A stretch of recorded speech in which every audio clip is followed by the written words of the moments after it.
good to be back. We were gone for a week.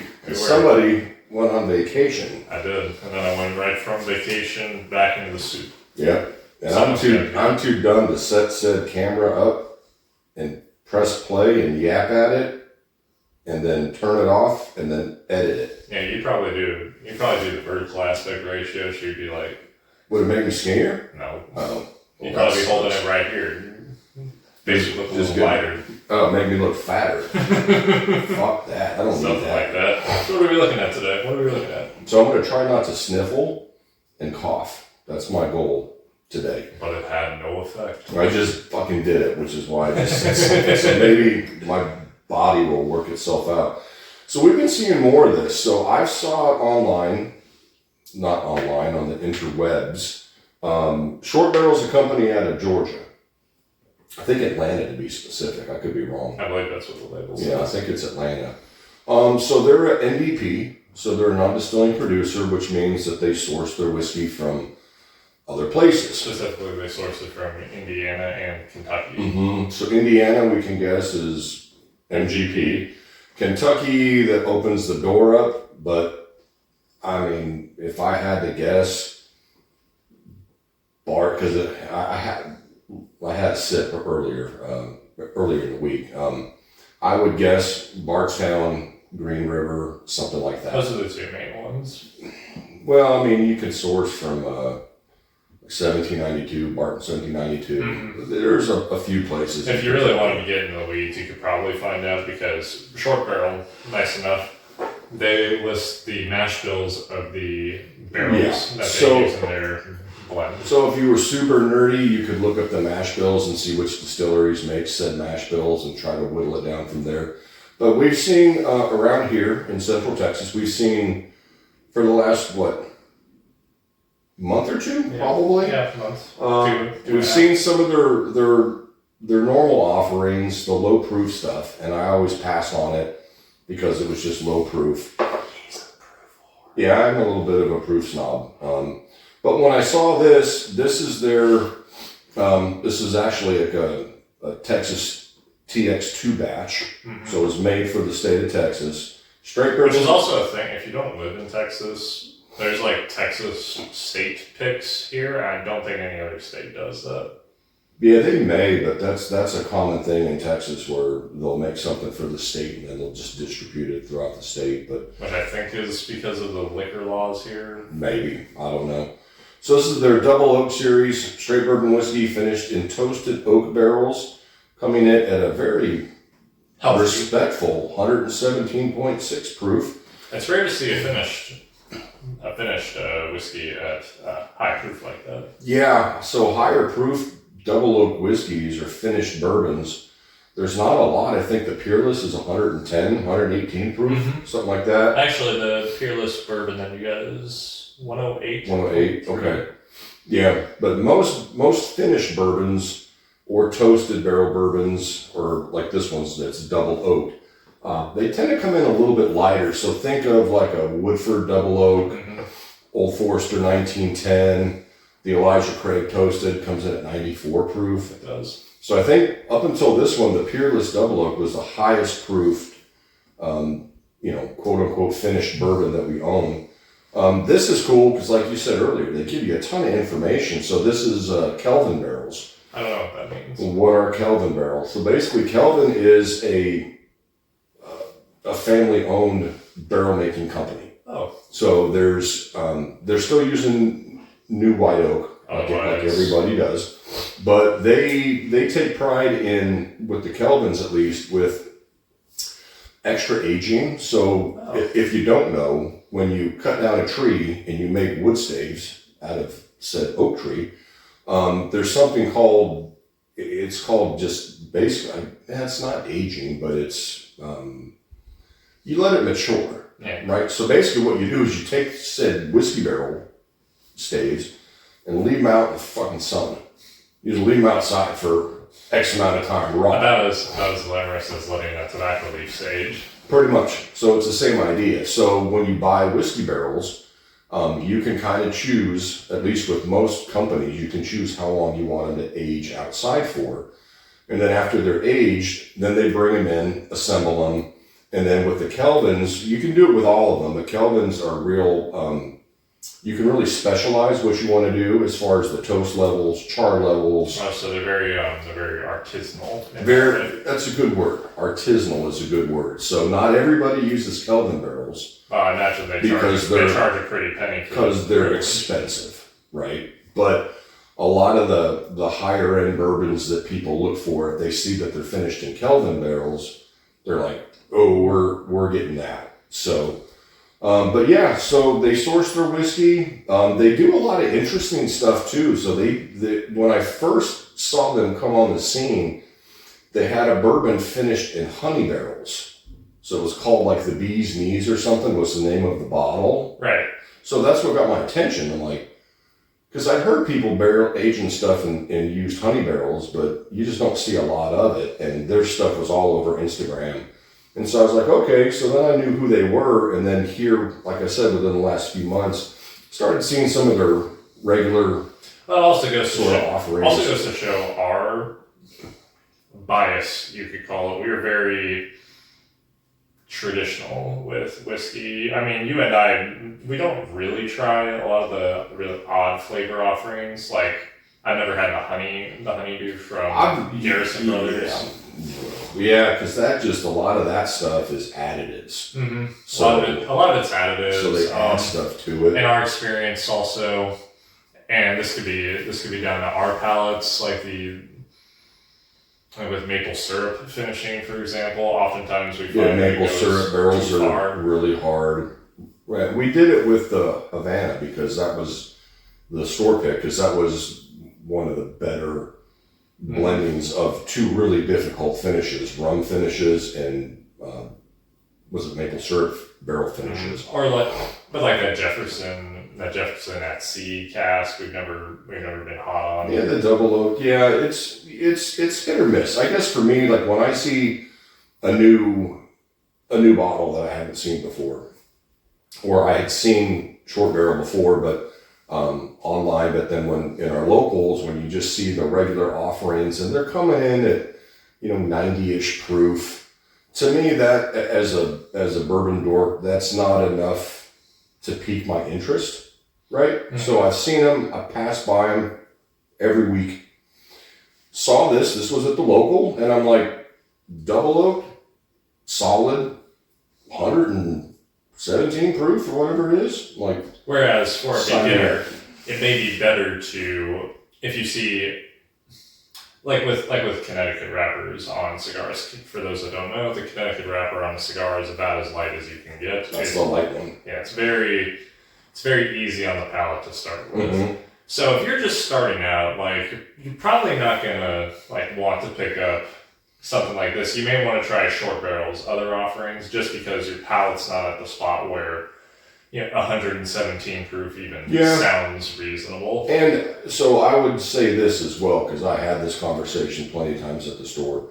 If you're getting into finished whiskeys, double-barreled whiskeys, toasted whiskeys, things like that, there are different levels of it, right? So, like, if you're just new to it, I would start with like an Elijah Craig toasted, if you can find it, right? And then once you kind of get used to that, then you can move into like an Old Forester 1910. You can get into Woodford Double Oak. You can then, if you can find it, the Peerless Double Oak.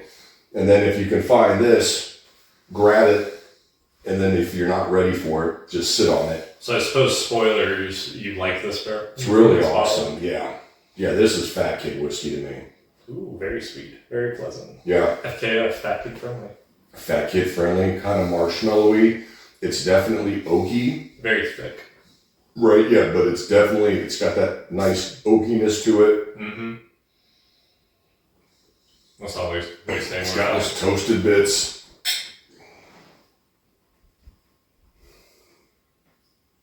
Yeah, it's opened up a little bit since I opened it a week ago. That oak is really nice. It's really nice that that's at the front. And the sweetness is playing a supporting role. Oh, man. How much did you spend on this? I don't remember, but it wasn't outrageous. It wasn't outrageous. That's wonderful. I'd say 60. That's quite 60-ish. Even 70. That's oh, no. I think it was 75. 75? Okay, that's not a buy every time, but this is very impressive. Yeah. Very, they get a nice sweet oak in it. Just overall, like, these kind of tasting notes go hand in hand, like a powdered sugar or a confectionery sugar or like a marshmallow or a toasted marshmallow. I find that when you describe a marshmallow, it you usually mean that the sweetness is more concentrated and more general. Excuse me. And you're messing me up too. The coughs. Dude, I haven't coughed all freaking day. Yeah, you've been just fine. Stick the camera in your face and you're like, I think I come in this room. There's too much good whiskey everywhere, so maybe I'm allergic to it. That'd be a lousy discovery. You'll get it if it kills me. So, but yeah, but even now, yeah, like dark stewed fruits a little bit. Like this is just a really well done double barrel whiskey. I want to see what these cats can do with port finish. Yeah, that would be fun because that's some of my favorite finishing barrels ever. I'd go so far as to say it is my favorite finishing. Like that, what is it, white port? The white port, that's just delicious. Mm-hmm. So these guys are doing a lot of really interesting things. And this is in line with what we've been talking about with NDPs going forward. Mm-hmm. That as long as they keep doing interesting things, they'll stay in business. People I'll keep buying it. I think we talked about that on another video, the last industry one that we did, and you asked me, are NDPs going to have problems? And I'm like, well, some are. The ones who are just taking it. If you're just phoning shit in and, putting it in a fancy bottle and asking people to drop a hundo on it. But what these guys are doing, like I said, I found them with the honey barrels that they were doing, and people seem to love it. So I was already interested because that was the first thing I had heard of. I'm like, oh, they're finishing stuff in wild barrels. And, I just saw they had a thing on Instagram. If you're interested in it, you can go, I'm sure you can follow, follow these guys. And, they were talking about just what their plan is going forward, and they're coming out with 4-grain bourbons now. Really? Yep. Oh, cool. And so I'm sure they're playing with. They've got different barrels that they're finishing stuff in, and see how that turns out. I think they can do a 4-grain well. I mean, if you're sourcing from MGP and somewhere good in Kentucky, and judging by the contents of this, I imagine they're sourcing from one of the good ones in Kentucky. Yeah.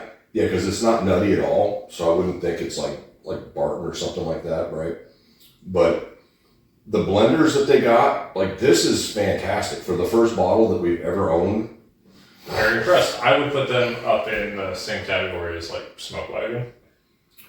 Yeah, well, even in the double oaked, this is very, very comparable to like the Peerless double oak at $35 less than the Peerless double oak. Indeed. And at higher proof, at least for this particular batch that we have. Potentially easier to find. It is down here. It is down here. It is in Central Texas. I saw a good amount of short barrels while I was in California. Yeah. Their distribution's getting pretty good. Kind of reminds me of Iron Root in that way. Iron Root or even Smoke Wagon. Like in the beginning, Smoke Wagon's distribution wasn't great. Like in Vegas, we had plenty billion bottles, but people like in the eastern part of the U.S., it was hard getting. It takes time, so keep an eye out over the course of this year and early next year. I imagine there'll be quite a few of these on the market, and if you find this one, shoot, this is delicious. It's really good. And for 75, that's not bad. Yeah. I mean, this wouldn't be unless you have the money. Like this wouldn't be like a daily drinker, in my opinion. Then again, it's unlikely that you'd make a $75 bottle. Or a finished bottle your daily, because it is more expensive than it is. Right. You go through your money a little quicker when you have it. Maybe that'll be one of the next videos that we do. Like we'll kind of go through like finished whiskey. Yeah. And do like a whole like if you've never had finished bourbon or toasted bourbon, like kind of like a step-by-step. Like We'll do that at the table. Yeah, start with this and kind of work your way up to this. Because this, to me, in the finished bourbon world, we didn't really talk about what that is, but we've done it on other videos, right? Mm-hmm. Yeah. But in the finished world or toasted barrel world, this is pretty advanced. Boy, this is for a relatively newer company. I'd go so far as to call it the creme de la creme. That's really good. What did you say the age was? It was 5 to 10. So minimum 5. Minimum 5 up to 10-year aged barrels in this particular blend. Kelvin barrels, awesome. Proof is awesome. I mean, I hate to say it, but I'd probably buy 2 of these before I bought like a Woodford like double oak.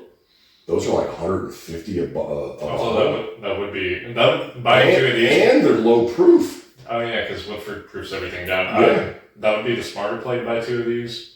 If you ever see a double oak, buy it. Yeah, but you're never gonna find it. But no, I think they still have it at the local here. Really? Yeah. Oh, like I've been seeing them because they're $170 some, and it's proof down to like 94. That's Woodford. I'm like, what are we doing? At least with the batch proof stuff, at least you can get proof from 119 to 120 something. I wonder what their logic is, proofing everything except the Masters collection down to 94. I have no idea. Yeah, I don't Just know. their style, their feel.